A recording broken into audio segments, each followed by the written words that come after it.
of marketing we already completed. What is the meaning of service marketing? What is the service marketing? What are services? Basically, we all know that service is something which is intangible. We cannot able to see or touch, but we can experience the services. Services are basically for providing, that is consist of so many activities होते हैं उसमें, benefits होते हैं consumer के, लेकिन that is not like the product, that is not concrete, but the consumer can get the experience of that. And we all knows that मैंने आपको तीन तरीके का मैंने बताया था कि सर्विस होता है. एक होता है pure service. Pure service is something जो सर्विस पूरा का पूरा जो है प्रोडक्ट पे डिपेंडेंट नहीं है, पूरा टोटल सर्विस ही है. जैसे teaching is totally a service. ठीक है, उसका कोई प्रोडक्ट हो सकता है सपोर्ट के लिए, books, library, all these things are there, but the teaching में मेन जो काम होता है दैट इज इंटेंजिबल, है ना, पढ़ा रहे हैं. Teaching, doctor, counselors, all these services are pure services. कुछ होते हैं मिक्स सर्विसेज, जैसे रेस्टोरेंट वगैरह होते हैं. जैसे रेस्टोरेंट में क्या होता है, आपका प्रोडक्ट भी मैटर करता है, सर्विस भी मैटर करता है, राइट. कुछ होते हैं आपके पूरे के पूरे टैंजिबल सर्विसेज, जिसमें हम प्रोडक्ट को भी बेसिकली बहुत ज्यादा यूज करते हैं, या प्रोडक्ट पे ही सर्विस डिपेंडेंट होता है. जैसे एसी वेसी, ये सारे प्योर आपके टैंजिबल सर्विसेज है, मतलब कि जो प्रोडक्ट सर्विसेज, जहां पर प्रोडक्ट को आप यूज करते हो, सर्विसेज प्रोडक्ट के साथ सर्विसेज को यूज करते हैं.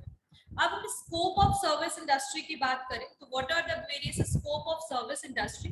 अच्छा, एक टॉपिक लास्ट क्लास में बचा था ना Kunal, problems in the service marketing. I guess problem in service. वापस से हम फीचर्स पे आ जाते हैं. तो कैरेक्टरिस्टिक्स या फीचर्स क्या है सर्विस के, तो VIIP जो मैंने बताया था, वेरी इंपॉर्टेंट, जो आपका पर्सन VIP जैसे हम याद रखते हैं हमेशा. तो VIIP क्या होता है, variability, inseparability, intangibility and perishability. This is the way और technique to learn the main features और characteristics of the services. But we completed all other features और कैरेक्टरिस्टिक एज वेल. जैसे आपका changing demand, because the demand of services have wide fluctuation that is not able to stable in a one point of time. यानी हमेशा वो fluctuate होता रहता है, change होता रहता है. बहुत सारे ऐसे सर्विसेज होते हैं जो पूरी की पूरी सीजनल सर्विस होता है, जैसे ट्रैवल, टूरिज्म, ये सारी जो सर्विस है दैट इज टोटली सीजनल. एक टाइम पे सीजन पर ही इसका डिमांड ज्यादा हाई होता है. ठीक है.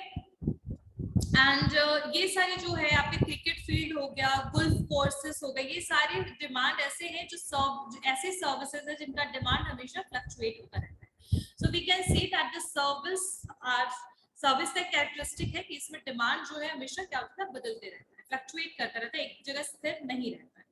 The second one is the pricing of services. If we are talking about pricing of services, जो क्वालिटी है सर्विसेज का वो स्टैंडर्डाइज करना बहुत मुश्किल है. जैसे प्रोडक्ट में स्टैंडर्डाइजेशन इज पॉसिबल, जैसे कि मैगी ले लो, गुड डे बिस्किट ले लो, कोलगेट ले लो, ये सारे स्टैंडर्डाइज FMCG प्रोडक्ट्स हैं. अगर आप पटना से भी मैगी खरीदोगे, या तो फिर आप दिल्ली से खरीदोगे, रांची से, या फिर बंगाल में, हर जगह पे you will get the same taste. इसको कहते हैं स्टैंडर्ड.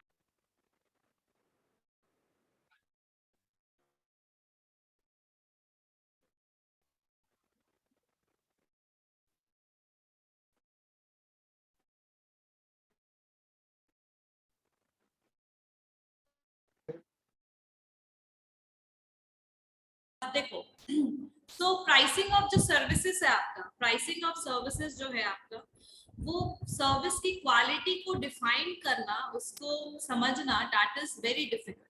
सर्विस की क्वालिटी को समझना बहुत मुश्किल है, इसीलिए उसके प्राइस को भी सेट करना मुश्किल है. सोना 10 ग्राम लेंगे तो 40,000 50,000 पे करेंगे, लेकिन भाई ग्राम में मेजर तो किया नहीं जा सकता सर्विस को.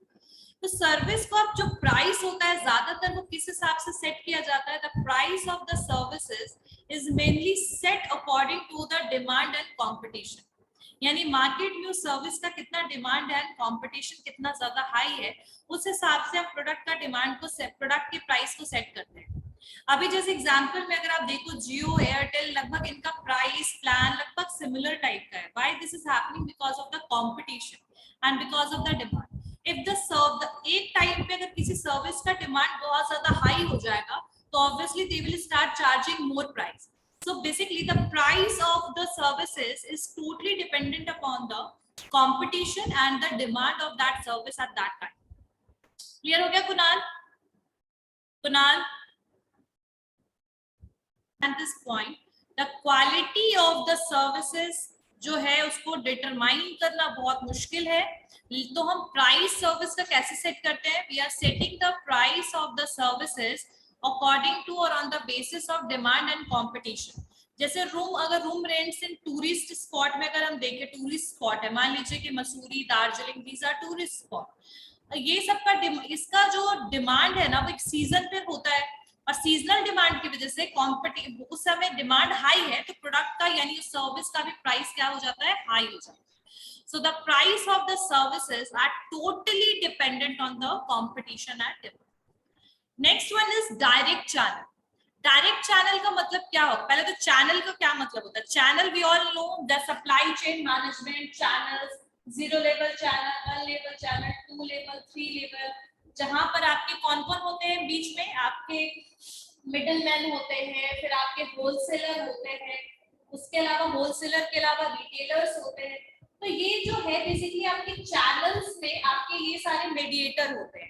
जब आप प्रोडक्ट को मार्केट से या मैन्युफैक्चरर से कंज्यूमर तक पहुंचाओगे तो you can use any of the channel. 0 level channel आप यूज कर सकते हो, 1 लेवल चैनल आप यूज कर सकते हो, 2 लेवल चैनल, 3 लेवल चैनल। बहुत सारे FMCG company they are using 3 level channel, even middleman भी होते हैं, होलसेलर भी होते हैं, रिटेलर भी होते हैं, ठीक है।